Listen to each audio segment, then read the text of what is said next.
So this will be my first video, just recording my driving and just describing what I'm doing and why I'm doing it and the things that I've learned behind it. So I'm just coming up to an intersection here, on the brakes, right signal, it's a stop sign on a light controlled intersection, and just a bit of a limo stop there. So on the brakes hard, and then just as you're stopping, just let off the brakes to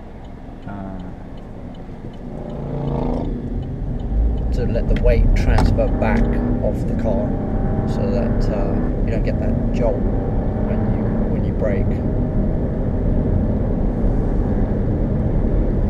This car in particular, Chevy Trailblazer 2019, I think. It has all-wheel drive and it has a sport mode. The all-wheel drive system is really just an open differential in the rear with electronic control. So it's nothing really that special as far as all drive systems go, but it does work surprisingly well under acceleration. I haven't really tried it in low grip situations. It has a sport or race mode, so it's like a checkered flag button, and all it seems to do really is just raise the RPM and just allow you to sit in a higher gear, sorry, lower gear, so that way it's just a bit more responsive. The transmission's a bit lumpy. It's one of those ones where you have to put your foot down to like get it to shift down, and then if you push your foot down harder, then it's going to downshift again. But it's so delayed, you have to like plan your overtakes and plan when you want to speed up. It can be annoying, but it is what it is.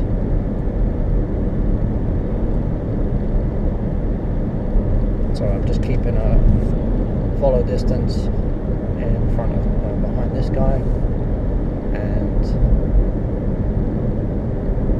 I always try and just get out of people's way, because ultimately other cars on the road are dangerous. You never know what someone else is going to do and how they're going to react or do whatever crazy things they do. So your job as a good driver is to make up for other bad drivers' mistakes. And I'd say probably one of the biggest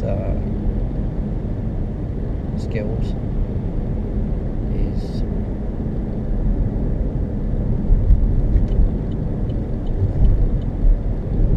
I'd probably say is just being aware of your surroundings and being aware of what people are going to do, and knowing what people are going to do and when they're going to do it. Really, anticipation, looking as far down the road as you can, and just making sure that everything that moves, you know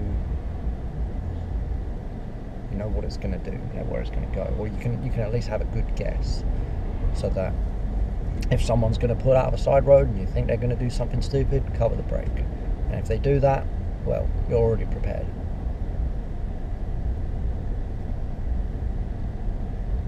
So here I'm just sitting in traffic. This was a merge, so I'm just checking my left mirror and my left blind spot. I have one of those small blind spot mirrors. They're literally a lifesaver. They're like $5. They're very, very cheap, and for what they are, they're completely worth the money. And so I'm just checking behind, checking in front, looking up the road. Why are people stopped? I know that there's a traffic light up here, but it just seems that there's loads of traffic. And as you can maybe see up ahead, people you get the accordion effect of traffic, where people brake, the next person brakes, and you get ghost traffic. So how you can get around that, if you have a manual, you can just downshift, and you just let the engine brake and do the work. In an automatic, it's a lot more. It's a lot more difficult. You have to be a little bit smarter about it. And the main thing is just keep a good follow distance. second behind someone. In good weather, it's 2 seconds. In rain, I'd say about 3, and then in snow and everything. The general rule is 4, but honestly, you probably have to do more than that.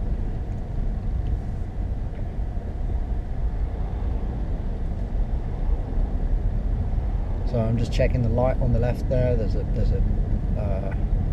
the crosswalk has a countdown, so I can see when it's potentially going to change. Sometimes those do, line up with the light, with the traffic light in this direction. And then just a quick check left and right as you go across the intersection. On like late at night, and particularly Friday, Saturday, Sunday night, I tend to just go slower through intersections and just double check left and right, because drunk drivers, you never know. Things can come out of nowhere and just and that person thought that it was okay to use the turn lane to just overtake. Clearly the truck wasn't very happy about it. That's not really the right thing to do. So people are slowing down here. Looks like there's a red light. And because this truck is bigger and he's massive and he's tall, I can't see around him. So I'm just going to hold all the way back. And at red lights, particularly bigger intersections and higher speed intersections, you want to keep about at least 2 car distances, 2 car lengths to the car in front when you've stopped. Because if someone rear ends you, you're not going into the car in front then. You have the margin of error.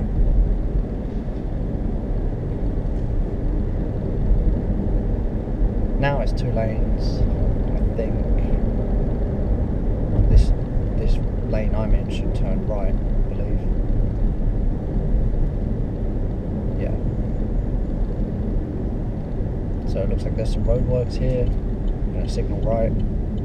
It's a red light. So it's right on red, so we can turn if it's clear, if it's safe. And it looks like that side of the road is closed for roadworks, so just check. And then you always want to go first to first lane. You never want to come out of a turn and then go to the second lane, because if someone comes from the other direction, A, they're not expecting that, and B, you can't see that as you're turning, so you're just going to hit them. Back there I could see that the car was on the side of the road, and so I passed the truck. Generally that's considered undertaking, but because this is a dual carriageway, then there's no issues with that, because it's 2 lanes and both of these lanes are considered the same speed. Just gonna pass around this Camry and tuck myself in here so that I just save a bit of space on the road. I'm behind the yellow line, so that's okay. And I'm quite well protected from any cars, coming either way. So I moved out into a dangerous position by overtaking, but then now I'm in a safer position. So, and I have an escape route if I need. If there's someone that's coming up behind really quick, I can just dart to the left. I can either go into oncoming cars, and that's why I keep checking behind me, just in case there is someone coming up, because then if there's a good gap and they're just not slowing down, I can just run. And most probably I'd go into that driveway on the left. Now this is an advanced green that has gone to a red. So if there's no red, then you can go beyond the line and then wait for the oncoming to be clear to take the left.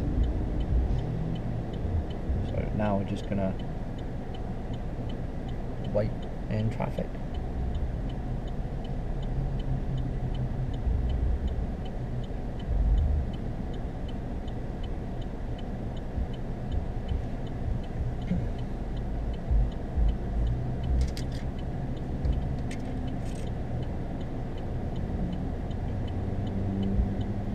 even though just sitting here in traffic, you always want to just be aware of your surroundings, what's behind you, what's the attitude of the drivers around you.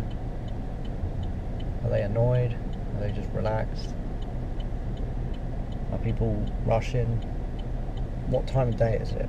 Currently it's 3:30, so people are picking their kids up from school, potentially leaving work, so it's very busy. So the thing I always think is that rush hour, it brings out all the idiots. It brings out all the terrible drivers because there's so many people on the road, so there's a lot more traffic. People just rushing to get home or pick up their kids, they're late. So just got to be more tolerant of the fact that there's more traffic, and that traffic probably do more ridiculous things, like this Camry in front overtaking the truck previously. And not only probably the second greatest skill to driving, which is not actually, driving itself, it's not actually any particular techniques, but so after anticipation, I would say is awareness, and that means self-awareness and being aware of other people as well. So self-awareness: are you in a rush? Are you stressed? Have you drunk anything? Are you what's your state of mind? Are you annoyed? Are you calm?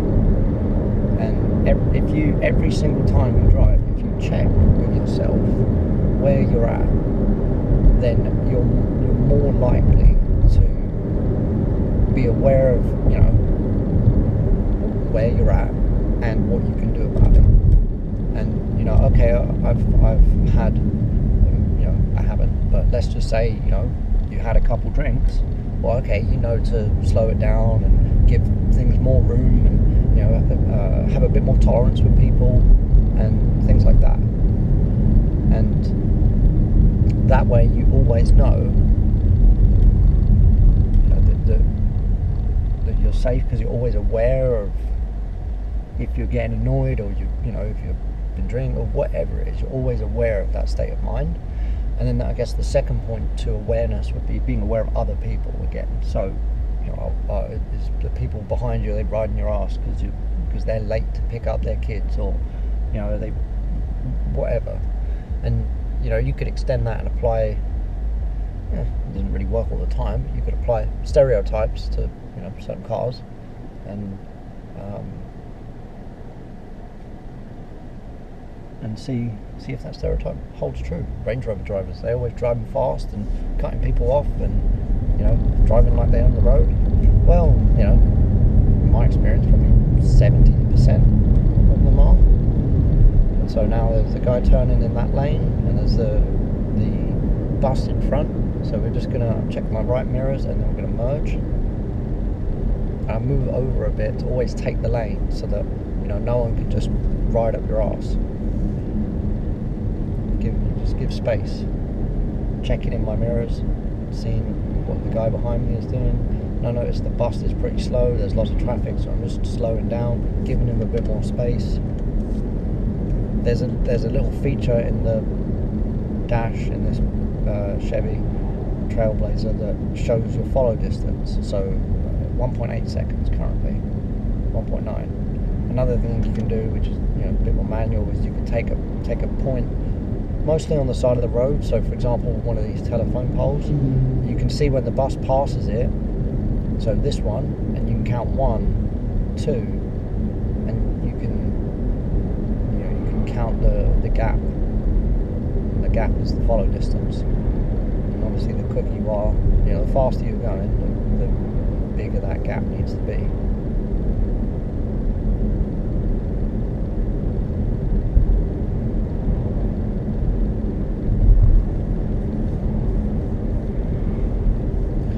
So still just checking surroundings, just also just kind of trying to look up the road. I'm sitting quite central in the road because the bus is pretty big, so I'm trying to see past the bus. I'm trying to just see, can I see shadows of the cars in front? Can I see what they're doing? Can I see what the lights are doing? Can I see if there's more traffic or less traffic? So I can see up there that there's a red traffic light, and there's no one in front of the bus, but for a bit. But there's a few cars coming to the lights. So, and the bus is, this is near a school. Is he going to pull over? Is he going to stop? Just need to be aware of that.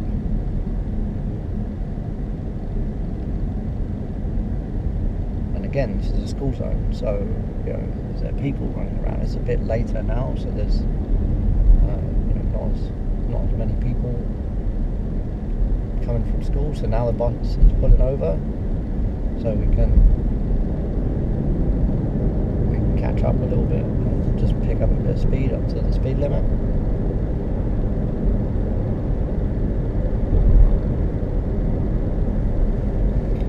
And this is quite an ideal situation. You always want to try and have a big gap to the car in front, and obviously there's a big